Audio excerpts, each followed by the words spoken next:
Control methods बाह में rod लगाने के अलावा गर्भ धारण रोकने के लिए है ये 7 तरीके। गर्भ निरोध यानी बर्थ कंट्रोल के तरीके को लेकर अक्सर महिलाएं दुविधा में रहती हैं। वैसे तो आजकल प्रेगनेंसी को रोकने के कई तरीके हैं, लेकिन इनके कुछ ना कुछ साइड इफ़ेक्ट्स भी होते हैं। गर्भ निरोध के कई ऐसे विकल्प मौजूद हैं जिनके बारे में बहुत कम लोग जानते हैं। तो आइए जानते हैं इन मेथड्स के बारे में। सबसे पहला मेथड है इंट्रायूट्राइन डिवाइस। इंट्रायूट्राइन डिवाइस सबसे कामयाब गर्भ निरोधक में से एक है। इसे कॉपर टी या मल्टी नोड भी कहते हैं। बहुत कम महिलाएं बर्थ कंट्रोल के इस तरीके के बारे में जानती हैं। इसमें छोटे से आकार का एक डिवाइस महिलाओं के यूट्रस में फिट किया जाता है। इंट्रायूट्राइन डिवाइस स्पर्म को गर्भाशय में प्रवेश करने से रोकता है। हेल्थ एक्सपर्ट्स इस डिवाइस को 99% प्रभावी मानते हैं। ये 3 से 10 साल तक काम कर सकते हैं। इसे लगवाने के बाद रोज रोज गोली खाने के झंझट से दूर रहा जा सकता है। ज़्यादातर लोगों को लगता है कि आईयूडी लगवाने से पेल्विक में सूजन आ सकती है, लेकिन ये गलत धारणा है। हालांकि इससे यौन संचारित संक्रमण बढ़ सकता है, इसलिए इसे लगवाने से पहले टेस्ट ज़रूर करा ले। इससे कभी कभार ब्लीडिंग हो सकती है, लेकिन ये समय के साथ ठीक हो जाता है। दूसरा मेथड है इम्प्लांट्स। इम्प्लांट्स के जरिए बाजू के अंदर माचिस की तीली के आकार का एक पैच लगाया जाता है, जो प्रोजेस्टेरोन हार्मोन को बनाता है। ये हार्मोन महिलाओं में ओव्यूलेशन को रोकता है। इससे 98% तक प्रभावी माना जाता है। ये 3 साल तक असरदार रहता है। ये पीरियड्स में होने वाले दर्द को भी कम करता है। हालांकि इसे लगवाना आईयूडी की तरह सुविधाजनक नहीं है। इसे लगवाने के बाद पीरियड्स अनियमित हो सकते हैं। साथ ही कई महिलाओं को सिर दर्द और पाचन संबंधी दिक्कतें भी हो सकती हैं। इसके बाद हम आपको बताएंगे। तो इसके बाद का जो मेथड है वो है इंजेक्शन। इस तरीके में प्रेगनेंसी रोकने के लिए हर 3 महीने में प्रोजेस्टेरोन इंजेक्शन लगवाना पड़ता है।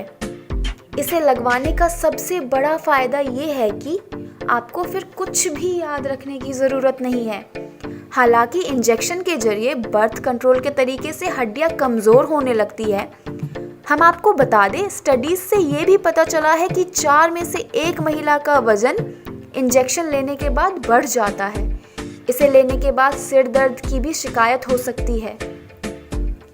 ओरल कॉन्ट्रासेप्टिव पिल्स, इसमें 1 गोली हर दिन लेनी पड़ती है।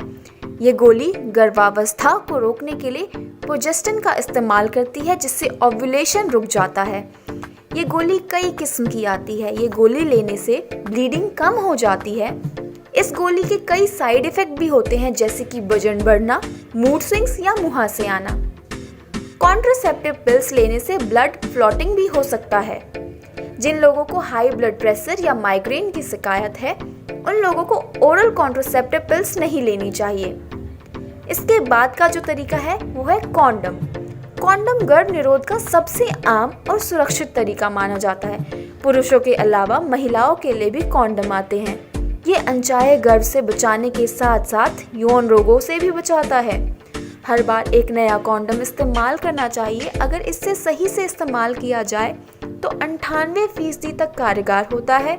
बहुत देर तक इसका इस्तेमाल करना भी ठीक नहीं है।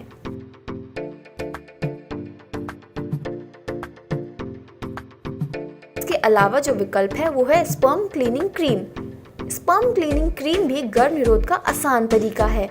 इसे वजाइना के अंदर स्पॉन्ज के जरिए लगाया जाता है।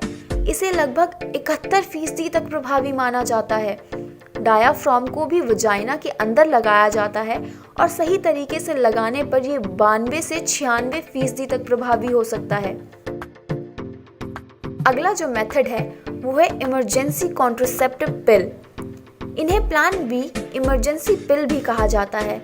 यह केवल इमरजेंसी के लिए ही नहीं, अनसेफ सेक्स के बाद इसे तुरंत खा लेना भी ज़रूरी है। इसे सेक्स के 72 घंटों के अंदर ही लेना होता है, उसके बाद ये असर नहीं करता। इसका बार बार इस्तेमाल करना पीरियड्स को अनियमित कर सकता है और पीरियड साइकिल भी बिगड़ सकती है। हालांकि ये सारे तरीके आप अपने डॉक्टर से परामर्श लेने के बाद ही इस्तेमाल करें और अपनी मेडिकल हिस्ट्री के हिसाब से इस्तेमाल करें। Thank you so much.